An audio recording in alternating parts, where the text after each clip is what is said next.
ജീവിതത്തിൽ പ്രതിസന്ധികളുണ്ടാകുമ്പോൾ കുറച്ചു പേരൊക്കെ വളരെ ശുഭാപ്തി വിശ്വാസത്തോടെ ആ പ്രതിസന്ധികളെ തരണം ചെയ്യുന്നു. മറ്റു ചിലർ എന്തു ചെയ്യണമെന്നറിയാതെ നിസ്സംഗതയിലൂടെ, യാന്ത്രികതയിലൂടെ ജീവിതം തള്ളി നീക്കുന്നു. ചുരുക്കം ചിലരൊക്കെ എൻ്റെ ജീവിതത്തിൽ ഇങ്ങനെയൊക്കെ സംഭവിച്ചല്ലോ എന്ന് കരുതിക്കൊണ്ട് ഒരു രക്ഷയുമില്ല, ഒരു പോംവഴിയുമില്ല എന്ന് ചിന്തിച്ചുകൊണ്ട് മരണത്തെക്കുറിച്ച് ചിന്തിച്ച് മുമ്പോട്ട് പോകുന്ന ദിനങ്ങൾ. ഈശോയ്ക്ക് സ്തുതിയുണ്ടായിരിക്കട്ടെ. സ്നേഹമുള്ളവരെ, കുരിശിൻ്റെ തണലിൽ ഷാഡോ ഓഫ് ദ ക്രോസ് എന്ന വചനപ്രഘോഷണ പരമ്പരയിലേക്ക് നിങ്ങളെ എല്ലാവരെയും ഏറ്റവും സ്നേഹത്തോടെ സ്വാഗതം ചെയ്യുന്നു.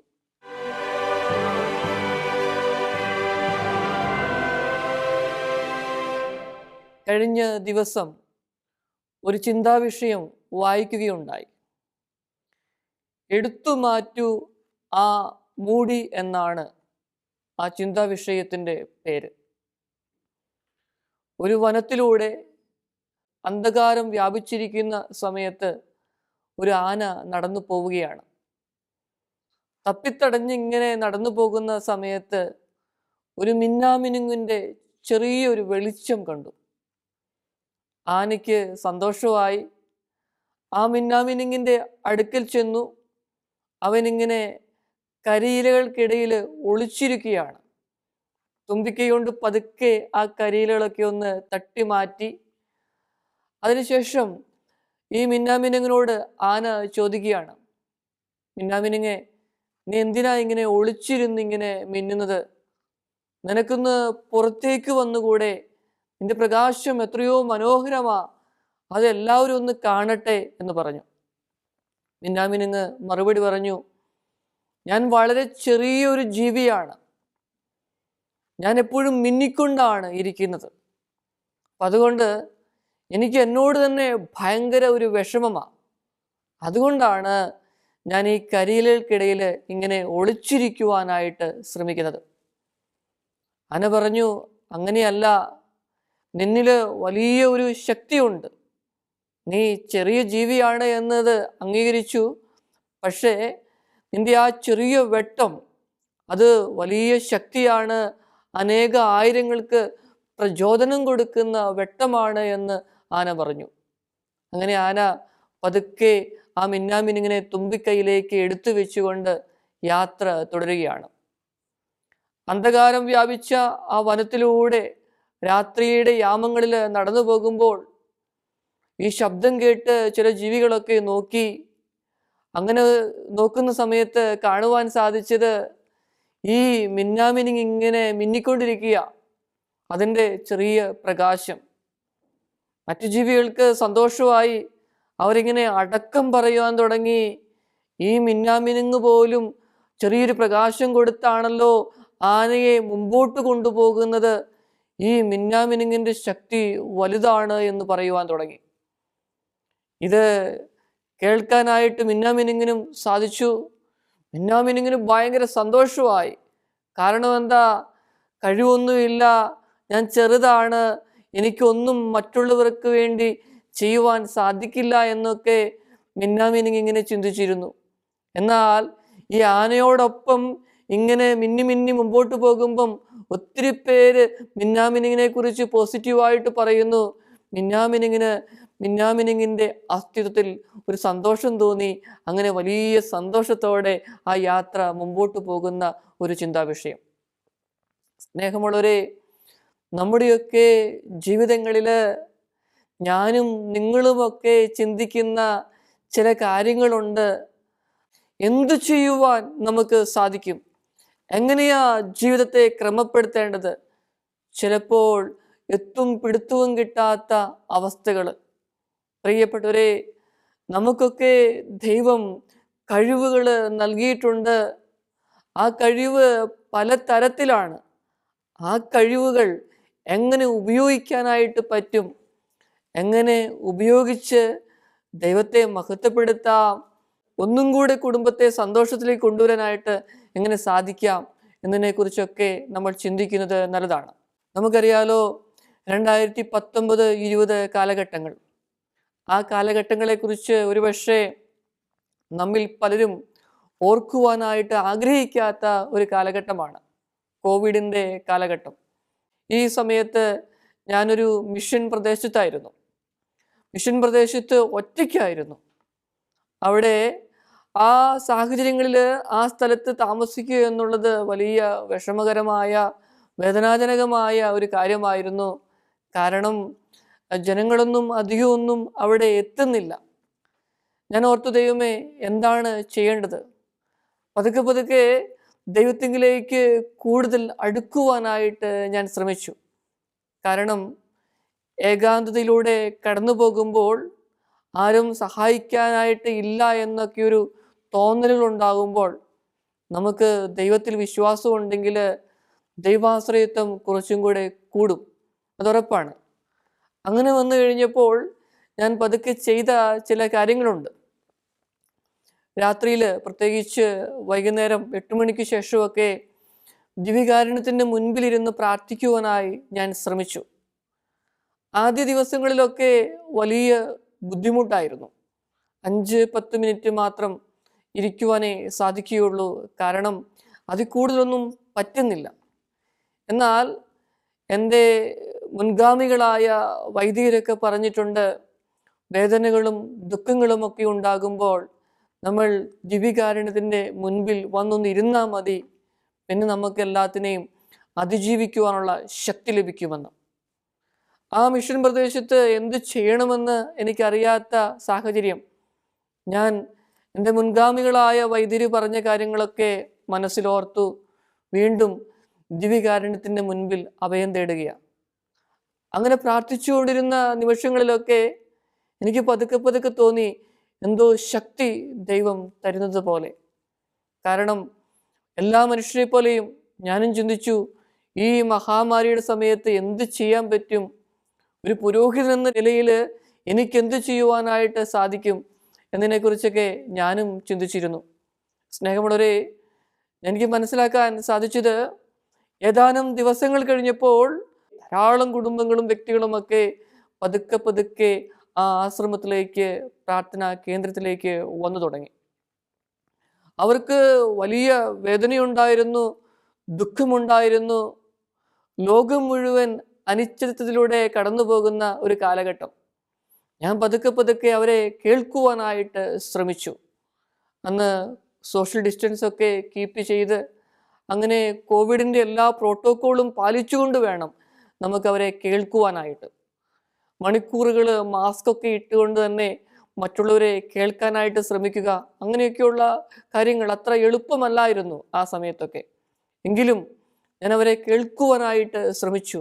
അവരുടെ വേദനകൾ, ദുഃഖങ്ങൾ, ജോലി നഷ്ടപ്പെട്ട നിമിഷങ്ങൾ, കുടുംബത്തിലെല്ലാവരും കൂടി ഉണ്ട്, പക്ഷേ പുറത്തേക്കൊന്നും ഇറങ്ങാൻ പറ്റാത്ത സാഹചര്യം, സാമ്പത്തികമായ ബുദ്ധിമുട്ടുകൾ, ബന്ധങ്ങളിലെ വിള്ളലുകൾ, അസ്വസ്ഥമായ അന്തരീക്ഷം, ഇതെല്ലാം മനസ്സിലാക്കുവാനും കേൾക്കുവാനും ഒക്കെ സാധിച്ചു. ഞാനിങ്ങനെ ചിന്തിച്ചു, ദൈവമേ, എനിക്കൊന്നും ചെയ്യുവാനായിട്ട് സാധിക്കുന്നില്ലല്ലോ. കാരണം ചില കാര്യങ്ങളൊക്കെ കേൾക്കുമ്പോൾ നമുക്ക് കേൾക്കാൻ മാത്രമേ പറ്റൂ, ഒരു റെഡിമെയ്ഡ് ആൻസർ കൊടുക്കുവാനായിട്ട് സാധിക്കില്ല.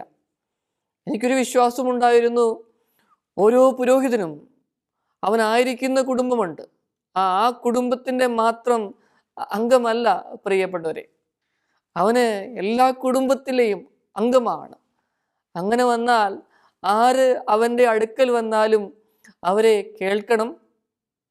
അതോടൊപ്പം തന്നെ ദിവ്യകാരുണ്യത്തിൻ്റെ സന്നിധിയിലിരുന്ന് ആ ദുഃഖങ്ങളും വേദനകളും ഒക്കെ കൊടുത്തുകൊണ്ട് ആ മക്കൾക്ക് വേണ്ടി മാധ്യസ്ഥം അപേക്ഷിക്കണം. അങ്ങനെ ഒരു ചിന്ത എൻ്റെ മനസ്സിലേക്ക് വന്നു. ഞാൻ പതുക്കെ പതുക്കെ വീണ്ടും ദിവ്യകാരുണ്യത്തിൻ്റെ മുൻപിൽ അഭയം തേടി. ഒരു കൂട്ടുകാരനെ പോലെ എൻ്റെ അടുക്കൽ വന്നു പോയ വ്യക്തികളുടെ ദുഃഖങ്ങൾ, വേദനകൾ, നൊമ്പരങ്ങൾ എല്ലാം ദൈവത്തോട്, ഈശോയോട് പങ്കുവയ്ക്കുവാനായിട്ട് പതുക്കെ പതുക്കെ തുടങ്ങി. സ്നേഹമുള്ളവരെ, ഞാൻ അനുഭവിച്ചറിഞ്ഞ കാര്യങ്ങളുണ്ട്. എൻ്റെ മുമ്പിൽ ആൾക്കാരിയ്ക്കുമ്പോൾ എനിക്ക് കാര്യമായിട്ടൊന്നും അവർക്ക് പറഞ്ഞു കൊടുക്കുവാനായിട്ട് സാധിച്ചില്ല.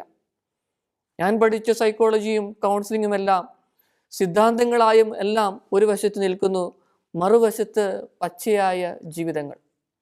എന്നാൽ ദൈവത്തിൻ്റെ മുമ്പിലിരുന്ന് വീണ്ടും പുറത്തേക്കിറങ്ങുമ്പോൾ, വീണ്ടും വീണ്ടും വരുന്ന ആൾക്കാരെ കാണുവാനായിട്ട് ശ്രമിക്കുമ്പോൾ, നിശബ്ദതയോടെ അവരെ കേൾക്കുവാനായിട്ട് ശ്രമിക്കുമ്പോൾ അവിടെ തന്നെ വലിയ ഹീലിംഗ് ആണ് അനുഭവപ്പെടുക. പിന്നീട് ഏതാനും ആഴ്ചകൾ കഴിയുമ്പം അവർ അടുക്കിലേക്ക് വരും. അച്ചോ, അന്ന് ഞങ്ങൾ വലിയ വേദനയിലായിരുന്നു, ദുഃഖത്തിലായിരുന്നു, അന്ന് വന്ന് പ്രാർത്ഥിച്ചു പോയില്ലേ, പിന്നെ അതിനുശേഷം ഞങ്ങൾക്ക് ഭയങ്കര സന്തോഷമാണ് കേട്ടോ, പ്രയാസങ്ങളും പ്രതികൂല സാഹചര്യങ്ങളും അതേപടി ഉണ്ടച്ചോ, പക്ഷേ അതിനെ അതിജീവിച്ച് ജീവിക്കുവാനായിട്ട് അതിജീവനത്തിൻ്റെ മാർഗം അത് പറഞ്ഞു തന്നു ദൈവം, ഞങ്ങൾക്ക് അതിൽ ഒത്തിരി സന്തോഷമുണ്ട് എന്ന് പറഞ്ഞു. സ്നേഹമുള്ളവരെ, നമ്മുടെയൊക്കെ ജീവിതങ്ങളിൽ വലിയ ദുഃഖങ്ങളിലൂടെയും വ്യതകളിലൂടെയും കടന്നു പോകുന്ന നിമിഷങ്ങളുണ്ട്. ചില വ്യക്തികൾ പറയാറുണ്ട്, അച്ചോ, ഈ ദിവസങ്ങളിലും അതോടൊപ്പം തന്നെ പ്രത്യേകിച്ച് കോവിഡ് കഴിഞ്ഞ കാലഘട്ടങ്ങളിലുമെല്ലാം ഒരു ടെൻഷൻ നിലനിൽക്കുകയാണ്. പല സ്വകാര്യ കമ്പനികളുമുണ്ട്. പണ്ടൊക്കെ ജോലിയിൽ നിന്ന് പിരിച്ചുവിടുന്നതിന് മുൻപ് 2 ആഴ്ചയ്ക്ക് മുൻപ് ഒരു നോട്ടീസ്, ഒരു മുന്നറിയിപ്പ്, ഒരു ഇമെയിൽ തരും. എന്നാൽ ഇപ്പോൾ ചില കമ്പനികൾ അങ്ങനെയൊന്നുമല്ല. പെട്ടെന്നൊരു ഡിസിഷൻ എടുക്കുകയാണ്, പെട്ടെന്നൊരു തീരുമാനം. അങ്ങനെ വരുമ്പം ഈ ജോലി പെട്ടെന്ന് നഷ്ടമാകുന്ന നിമിഷങ്ങൾ. അതേ തുടർന്ന് വലിയ സാമ്പത്തിക ഭാരമുണ്ട്. വീടിൻ്റെ ലോണ്, കാറിൻ്റെ ലോണ്, ഇൻഷുറൻസ്, അങ്ങനെ പല കാര്യങ്ങളും. പിന്നെ താളം തെറ്റിയ നിലയിലാണ് ജീവിതം മുമ്പോട്ട് പോകുന്നത്. ടെൻഷൻസാണ്. പ്രിയപ്പെട്ടവരെ, ഇതുപോലെ വേദനയിലൂടെ കടന്നു പോകുന്ന, സാമ്പത്തികമായി ഞെരുങ്ങുന്ന ധാരാളം വ്യക്തികൾ നമ്മുടെയൊക്കെ ചുറ്റുവട്ടമുണ്ട്. അതോടൊപ്പം തന്നെ മാരകമായ രോഗത്തിലേക്ക് ആരോഗ്യത്തോടെ ഓടി നടന്ന ഒരു മനുഷ്യൻ പെട്ടെന്ന് രോഗിയായിട്ട് മാറുമ്പം ഭയങ്കര പ്രയാസമാണ്, ദുഃഖമാണ്. എനിക്ക് ഒരു വ്യക്തിയെ പരിചയമുണ്ട്. അദ്ദേഹം ഇൻഷുറൻസ് കമ്പനിയിലാണ് വർക്ക് ചെയ്തിരുന്നത്.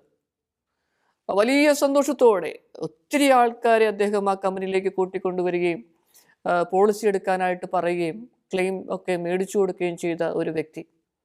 എന്നാൽ അദ്ദേഹത്തിന് പെട്ടെന്ന് ഒരു രോഗം പിടിപെട്ടു. വൈദ്യശാസ്ത്രപ്രകാരം അധികം നാളുകളൊന്നും അദ്ദേഹം ജീവിക്കില്ല എന്ന് പറഞ്ഞു. പക്ഷേ ആദ്യ ദിനങ്ങളിലോ മാസങ്ങളിലോ അദ്ദേഹത്തിന് ഭയങ്കര വിഷമമായിരുന്നു, ഭയങ്കര ദുഃഖമായിരുന്നു. 2 പെൺകുട്ടികളാണ് ഉണ്ടായിരുന്നത്. അവരെയൊക്കെ പഠിപ്പിച്ച് നല്ല നിലയിൽ തന്നെ എത്തിച്ചു. പക്ഷേ അവരുടെ വിവാഹം കഴിപ്പിച്ച് അയക്കുവാനായിട്ട് അദ്ദേഹത്തിന് സാധിച്ചില്ല. പക്ഷേ അദ്ദേഹം ആ മനസാന്നിധ്യം വീണ്ടെടുത്തു. പതുക്കെ ജീവിത പങ്കാളിയോടും മക്കളോടും ഒക്കെ തൻ്റെ വിഷമമൊക്കെ അങ്ങ് പങ്കുവെച്ചു. പിന്നെ ദിവ്യകാരുണ്യത്തിൻ്റെ മുൻപിൽ അഭയം തേടുകയാണ് ചെയ്യുന്നത്.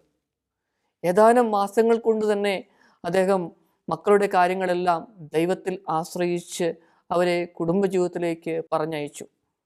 പിന്നീട് തൻ്റെ ആ കമ്പനി എങ്ങനെ മുമ്പോട്ട് കൊണ്ടുപോകണം, വ്യക്തമായ രേഖകളും ഡോക്യുമെൻറ്റ്സും ഒക്കെ ഉണ്ട്. അതെല്ലാം ജീവിത പങ്കാളിയെയും വേറെ 1-2 വ്യക്തികളെയും ഒക്കെ അദ്ദേഹം പതുക്കെ ഏൽപ്പിക്കുക. അങ്ങനെ പതുക്കെ രോഗം കൂടി വരുന്ന സമയത്ത് പോലും അദ്ദേഹം മനസാന്നിധ്യം കൈവിടാതെ ദൈവത്തോട് ചേർന്ന് നിന്ന് ആ ജീവിതത്തെ നേരിട്ടു. സ്നേഹമുള്ളവരെ, നമ്മുടെയൊക്കെ ജീവിതങ്ങളിൽ ചിലപ്പോൾ ഇതുപോലുള്ള സാഹചര്യങ്ങൾ വന്നാൽ എങ്ങനെയാ നമ്മൾക്ക് നേരിടുവാനായിട്ട് സാധിക്കുക? മനസാന്നിധ്യം വീണ്ടെടുക്കാൻ സാധിക്കുമോ? ഈ വ്യക്തിയെ പോലെ ദിവ്യകാരുണ്യത്തിൻ്റെ മുൻപിലിരുന്ന് പ്രാർത്ഥിക്കുമ്പോൾ പ്രിയപ്പെട്ടവരെ, വലിയ ശക്തിയാണ് നമുക്ക് ലഭിക്കുന്നത്. പ്രസിദ്ധ മനഃശാസ്ത്രജ്ഞനായ കാൾ യുങ് പറയുന്നുണ്ട്, അദ്ദേഹത്തിൻ്റെ അടുക്കലേക്ക് ധാരാളം വ്യക്തികളും കുടുംബങ്ങളുമൊക്കെ കൗൺസിലിങ്ങിന് വേണ്ടിയിട്ട് ചെല്ലുമായിരുന്നു.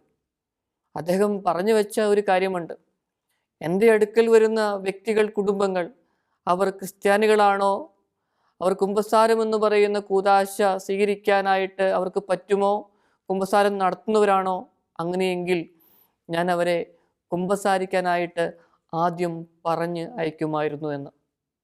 സ്നേഹമുള്ളവരെ, അദ്ദേഹം കൂട്ടിച്ചേർത്തു, അങ്ങനെ കുമ്പസാരിച്ച് എൻ്റെ അടുക്കൽ വരുന്നവർക്ക് കൗൺസിലിംഗ് കൊടുക്കാൻ, തെറാപ്പി കൊടുക്കുവാൻ എളുപ്പമാ. ഞാൻ പകുതി മാത്രം ചെയ്താൽ മതി, 50% ഹീലിംഗ് അവിടെ ലഭിക്കുകയാണ് എന്ന്. സ്നേഹമുള്ളവരെ, ദൈവിക സംവിധാനങ്ങളാണ് ഈ കൗൺസിലിങ്ങും തെറാപ്പിയുമെല്ലാം. നമ്മുടെയൊക്കെ ജീവിതങ്ങളിൽ ഒരുപക്ഷെ മനസ്സ് കൈവിട്ടു പോകുന്നു എന്ന് തോന്നുമ്പോൾ, മനസാന്നിധ്യം വീണ്ടെടുക്കാൻ എനിക്ക് പറ്റുമോ എന്ന് തോന്നുമ്പോൾ, പ്രിയപ്പെട്ടവരെ, ദിവ്യകാരുണ്യ സന്നിധിയിലേക്ക് നമ്മൾ തിരിച്ചു വരണം. നമ്മുടെയൊക്കെ പ്രിയപ്പെട്ട മാർപ്പാപ്പയായ ഫ്രാൻസിസ് മാർപ്പാപ്പ പറഞ്ഞു വെച്ച ഒരു കാര്യമുണ്ട്. Go back to the altar and experiencing the presence of Jesus there. പ്രിയപ്പെട്ടവരെ, അൾത്താരയിലേക്ക് തിരിച്ചു പോകുവാനായിട്ട് അവിടെയുള്ള ദിവ്യകാരുണ്യ സന്നിധിയിൽ ഇരുന്ന് ആ ദൈവത്തെ, ആ ദൈവിക സാന്നിധ്യം മനസ്സിലാക്കാൻ നമുക്ക് സാധിക്കണം. ഇതാണ് മാർപ്പാപ്പ പറഞ്ഞു വെച്ചത്. ഇന്ന് അനേകം ആയിരങ്ങൾ ദൈവത്തിൻ്റെ സന്നിധിയിൽ അഭയം തേടുന്നുണ്ട്. കോവിഡിന് ശേഷമുള്ള കാലഘട്ടം അങ്ങനെ വേണമെങ്കിൽ പറയാം. വിദേശ രാജ്യങ്ങളിൽ പോലും ടൈം ടേബിളിലാണ് പള്ളികൾ തുറക്കുകയും അടയ്ക്കുകയും കർമ്മങ്ങളൊക്കെ ചെയ്യുകയും ചെയ്തിരുന്നത്. അതൊക്കെ വേണം, വേണ്ട എന്നല്ല പറയുന്നത്. എന്നാൽ അതിനേക്കാളൊക്കെ ഉപരിയായി 10 മുതൽ 12 മണിക്കൂർ വരെ ആരാധനാലയങ്ങൾ തുറന്നു കൊടുക്കുകയും ദിവ്യകാരുണ്യ സന്നിധിയിൽ ജനങ്ങൾക്ക് ഇരുന്ന് പ്രാർത്ഥിക്കുവാനുള്ള സംവിധാനങ്ങൾ ഒരുക്കി കൊടുക്കുകയും ചെയ്യുന്നു. സ്നേഹമുള്ളവരെ, നമ്മുടെയൊക്കെ നഷ്ടപ്പെട്ടു പോയ ശക്തി വീണ്ടെടുക്കുവാൻ സാധിക്കേണ്ടത് ദിവ്യകാരുണ്യ സന്നിധിയിൽ നിന്നാണ്. അതുകൊണ്ടാണ് നമ്മുടെ പ്രിയപ്പെട്ട ഫ്രാൻസിസ് മാർപ്പാപ്പ അങ്ങനെ പറഞ്ഞു വെച്ചത്. നഷ്ടപ്പെട്ടു പോയ ശക്തി ദിവ്യകാരുണ്യ സന്നിധിയിൽ നിന്ന് വീണ്ടെടുക്കുവാൻ സാധിക്കുന്നുണ്ടോ? അതാണ് ഒരു ചോദ്യം. ചിലർ പറയും, അച്ചോ 10-15 മിനിറ്റൊക്കെ ഇരിക്കാനായിട്ട് സാധിക്കും, എന്നെ അധികമൊന്നും പറ്റില്ല, എന്താണ് ചെയ്യേണ്ടത്? ഞാൻ അവരോട് പറയും, 10-15 മിനിറ്റെങ്കിലും നിങ്ങൾക്ക് ഇരിക്കാൻ സാധിച്ചല്ലോ, അത് മതി. ഞാനൊരു വൈദികനായ കാലയളവിൽ പോലും എനിക്ക് പോലും ഒരു 15 മിനിറ്റ് ഇരിക്കാൻ ബുദ്ധിമുട്ടായിരുന്നു. എന്നാൽ വലിയ അനുഗ്രഹം, വലിയ ശക്തി എനിക്ക് ലഭിച്ചു തുടങ്ങി ദിവ്യകാരുണ്യ സന്നിധിയിൽ ഇരുന്നു കൊണ്ടാണ്. ഞാൻ ആൾക്കാരെ കാണുന്നു, കേൾക്കുന്നു, ഞാൻ പ്രത്യേകിച്ചൊന്നും ചെയ്യുന്നില്ല. പക്ഷേ എൻ്റെ അടുക്കൽ വന്ന ആൾക്കാർ പിന്നീട് അച്ചോ, അച്ഛനിൽ എന്തോ ശക്തി ഉണ്ടെന്ന് പറയുമ്പം എനിക്ക് പോലും വിശ്വസിക്കുവാൻ സാധിക്കുമായിരുന്നില്ല. ഞാൻ എന്നൊക്കെ ദൈവത്തിൻ്റെ സന്നിധിയിൽ ഇരുന്ന് തിരിച്ചു വന്നോ, അപ്പോഴൊക്കെ എനിക്ക് ആ ശക്തി മനസ്സിലാക്കാൻ സാധിച്ചു. സ്നേഹമുള്ളവരെ, ചുരുക്കത്തിൽ എന്നെ സംബന്ധിച്ച് പറയുകയാണെങ്കിൽ ദൈവത്തിൻ്റെ മുമ്പിൽ ഇരുന്നു കൊണ്ടാണ് ഓരോ കാര്യങ്ങളും ഞാൻ ചെയ്യുവാൻ ശ്രമിക്കുക. കഴിഞ്ഞ 5 വർഷമായി രാത്രിയിൽ പ്രത്യേകിച്ച് ഞങ്ങൾ അച്ഛന്മാർക്ക് 9 മണിക്ക് പ്രാർത്ഥനയുണ്ട്. 9:30 മുതൽ ആ മുമ്പോട്ടുള്ള കുറച്ച് സമയമെങ്കിലും ഞാൻ ദിവ്യകാരുണ്യത്തിൻ്റെ മുൻപിലിരുന്ന് പ്രാർത്ഥിക്കുവാൻ ശ്രമിക്കുന്നുണ്ട്. കാരണം അറിയാമോ, ഞാൻ എന്തൊക്കെ കണ്ണുനീരോടെ പ്രാർത്ഥിച്ചിട്ടുണ്ടോ, ആർക്ക് വേണ്ടിയിട്ടൊക്കെ കണ്ണുനീരോടെ പ്രാർത്ഥിച്ചിട്ടുണ്ടോ, ദൈവം തന്നിട്ടുണ്ട്. ചിലതിന് കാലതാമസം വന്നു, ചിലത് ഞാനും അവരും ആഗ്രഹിക്കുന്ന രീതിയിലല്ല ദൈവം കൊടുത്തത്, മറിച്ച് അതിനേക്കാളൊക്കെ വലിയ കൃപകളും അനുഗ്രഹങ്ങളും വ്യത്യസ്തമായ രീതിയിൽ നമ്മുടെയൊക്കെ ലോജിക്കിനെ അതിജീവിക്കുന്ന രീതിയിൽ ദൈവം കൊടുത്തിട്ടുണ്ട്. എന്നെ കേൾക്കുന്ന പ്രിയപ്പെട്ട സഹോദരി സഹോദരങ്ങളെ, വിശ്വസിക്കുക, ദൈവത്തിൽ അഭയം തേടുക. ഹെബ്രായക്കാർക്ക് എഴുതപ്പെട്ട ലേഖനത്തിൽ 12-ാമത്തെ അധ്യായത്തിലെ 14-ാമത്തെ വാക്യം പറയുന്നത് ഇപ്രകാരമാണ്: വിശുദ്ധി കൂടാതെ ആർക്കും കർത്താവിനെ ദർശിക്കാൻ സാധിക്കുകയില്ല എന്ന്. സ്നേഹമുള്ളവരെ, അങ്ങനെയെങ്കിൽ എന്നെ കേൾക്കുന്ന നിങ്ങൾ ഒരുപക്ഷെ കുമ്പസാരിക്കുന്നവരും അനുദപിക്കുന്നവരും ആയിരിക്കാം. മനസ്സിൽ എന്തെങ്കിലും ഒരു അസ്വസ്ഥതയുണ്ടെങ്കിൽ, വർഷങ്ങളായി കൊണ്ടു നടക്കുന്ന വേദനകൾ, ക്ഷമിക്കാൻ പറ്റാത്ത അവസ്ഥകൾ, കുമ്പസാരിച്ചിട്ടും അനുദപിച്ചിട്ടും പിന്നെയും പിന്നെയും വീണുപോകുന്ന ചില പാപങ്ങൾ, അടിമത്തങ്ങൾ, ഇവയൊക്കെ ഉണ്ടെങ്കിൽ എല്ലാം ദൈവ തിരുമുൻപിൽ കൊടുക്കണം, തീരുമാനമെടുക്കണം. ഞാൻ വീണ്ടും കുമ്പസാരക്കൂടിലേക്ക് പോകും, ഒരു ഉറച്ച ബോധ്യത്തോടെ പോകും. പിന്നെ തീരുമാനമെടുത്ത് ദിവ്യകാരുണ്യ സന്നിധിയിൽ ഞാനിരിക്കും. അങ്ങനെ ഞാൻ ശക്തി നേടും. എല്ലാ അടിമത്തങ്ങൾക്കും, ഒരു അടിമത്തങ്ങളും എന്നെ അലട്ടുകയില്ല. എൻ്റെ ദൈവമാണ് എന്നിൽ ജീവിക്കുന്നതെന്ന ചിന്തയുണ്ടാവട്ടെ. സ്നേഹമുള്ളവരെ, ഡിവൈൻ ധ്യാന കേന്ദ്രത്തിൽ ലോകത്തിൻ്റെ നാനാഭാഗങ്ങളിൽ നിന്നും കുടുംബങ്ങൾ, വ്യക്തികൾ ധ്യാനിക്കാൻ വരാറുണ്ട്. അവർക്കൊക്കെ ക്ലാസ്സുകൾ കൊടുക്കുമ്പോൾ ഞാൻ പറയാറുള്ള ഒരു കാര്യമുണ്ട്. ഈ 5 ദിവസം നിങ്ങൾ ദൈവത്തോടൊപ്പമായിരുന്നു ധ്യാനത്തിൻ്റെ ദിവസങ്ങളിൽ. നിങ്ങൾ തിരിച്ചു പോകുമ്പം ചൈതന്യം നിങ്ങളിലുണ്ട്. ഒരുപക്ഷെ ജീവിതം മുമ്പോട്ട് പോകുമ്പം രൂപരഹിതമായ ശൂന്യമായ അവസ്ഥയുണ്ടാവാം നിങ്ങളിൽ. എന്നാൽ ദൈവത്തിൻ്റെ ചൈതന്യം നിങ്ങളിൽ ചലിക്കുന്നുണ്ട്. ആയതിനാൽ ആഴ്ചയിൽ ഒരിക്കലെങ്കിലും കുറഞ്ഞത് 30 മിനിറ്റ് സമയമെങ്കിലും ദിവ്യകാരുണ്യ സന്നിധിയിലിരിക്കുവാനായി നിങ്ങൾക്ക് സാധിച്ചാൽ, ഒരു കൊച്ചുകുഞ്ഞിനെ പോലെ നിങ്ങളുടെ ദുഃഖങ്ങളും വേദനകളും ഒന്ന് പങ്കുവയ്ക്കാൻ, അതിനേക്കാളൊക്കെ ഉപരിയായിട്ട് ദൈവം തന്ന നന്മകൾക്ക് നന്ദി പറഞ്ഞു തുടങ്ങിയാൽ വലിയ അത്ഭുതങ്ങൾ കാണുവാൻ സാധിക്കും. പ്രിയപ്പെട്ടവരെ, ജീവിതത്തിലെ എല്ലാ പ്രശ്നങ്ങൾക്കും പരിഹാരമുണ്ട്. പരിഹാരം ഈശോയിലേക്ക് തിരിച്ചു പോകുക, ദിവ്യകാരുണ്യ സന്നിധിയിൽ ഒരു കൊച്ചു കുഞ്ഞിനെ പോലെ ഇരുന്ന് നമ്മെ തന്നെ വിട്ടുകൊടുക്കുക. ദൈവം നമ്മെ അനുഗ്രഹിക്കട്ടെ. ആമേൻ.